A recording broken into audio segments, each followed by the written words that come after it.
So there's the woodshed. It's 10 foot by 10 foot. The walls are 8 foot tall, and then the ceiling, of course, I had to add some on this side for the roof pitch. So this side I think is 11 foot tall.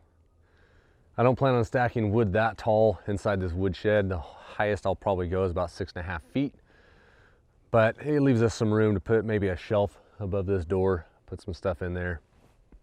I do have plans this winter to mill out some board and batten siding for this thing. Instead of putting regular siding on it, having to buy siding, I'll mill out some nice board and batten, kind of like I did for the pump house, and then we'll just nail it on over top of the plastic. I'm kind of hoping the plastic lasts all winter. Never know, sometimes the winds get kicking pretty good.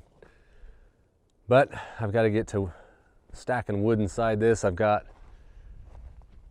that little bit of wood over there past those wheels. That's all I have so far.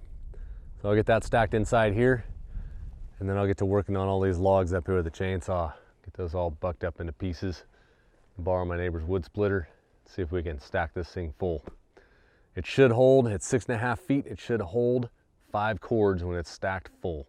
So that'll get us through the winter. Until next time, guys, go make something.